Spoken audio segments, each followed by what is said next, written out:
Hauze akoina khangnariba arambai asi ariba londa alap wathok pi furit asi kanana kanagidamak lonkiba furit no wahang asigi paokhumda wahngsing asi aduki matik yamankiba maramna video asi yamna sanggadaba maramna video asi part khara thokna khaidoklaga miyamda sungsoi soidana tahanjarake arambai tengolgi lusing porel korong nganbana hangliba wafamsing asi sungsoi soidana khangdraba yadraba wahngsing amani aduna video asi mayamna hobadagi loiba fawwa amatta sithaba tawdana tabiyu waksingi tarani thoini panba imoinu irat thongniga mari leinana arambai tengolgi lusing porel korong nganba kumangi mejeng makhada inat lining irolga mari leinaba amadi history ga mari leinaba wahang kaya hangkhibasing adugi matangda haibo wahngsing adugi paokhumsing adu mayam amuk punna taminaba amasung khangminnaba adugi tanja amuk lojage inat lining irolgi matangda ahanba wahangda hausuk mayamna khangnaraba arambai asi ariba londa kari hairambage hauze akoina khangnariba arambai asi ariba londa alapai haina khangnarami ani suba question lunar eclipse solar eclipse asi ima londa kari haige wahang asigi paokhumda lunar eclipse solar eclipse asi ima londa tha sana phangba lunar eclipse aduga numit sana phangba solar eclipse haina khangnai ahum suba question da mayamna maikai ngakpa lai oina khurumnariba ibudau thangjing amadi ibudau kawrugi asengba maming haibiyu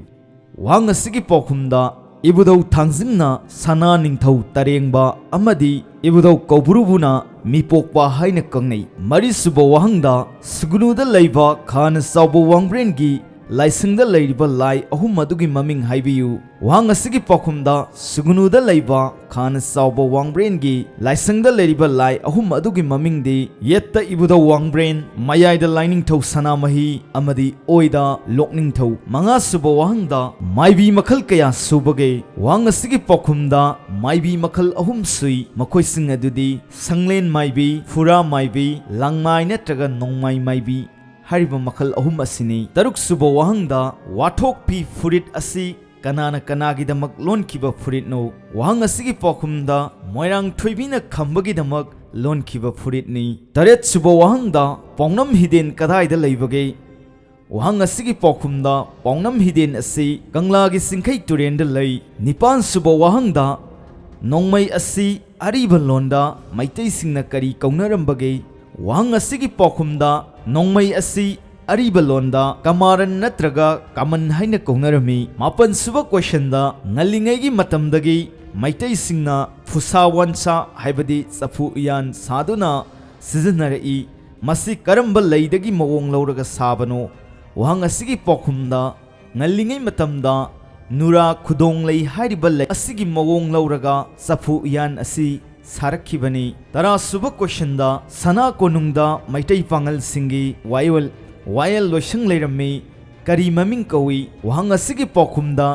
sana konungda maitai pangal singi leiramliba wayal loisang adugi maming de kazi loisang haina korami tara mathoi suba wahangda kangla utra mamangda puya sing mai thanaba thauranglakpa amadi miya lining sandokpagi mayokta wangang luba ipu maisau adu thauri yanduna hatnaba thorang tauki ipu maisau adu kanano aduga kanglagi karamba mafamda thauri yannaba tauki wahang asigi paokhumda kangla utra mangda puyasing mai thanaba thauranglakpa amadi miya lining sandokpagi mayokta wangang luba ipu maisau adudi ipu moirang lalhanbani aduga mahakpu thauri yannaba taukiba mafam adubuna kangla haibong makhongdani aduga tarani thoi suba wahangda maitai gi laisang singda yet oide yungba mayamna satra hairibasi asengba imalonda kari kawi wahang asigi paokhumda maitai gi laisang singda yet oide yungba mayamna satra hairibasi asengba imalonda sekpil natraga usimai haina kawi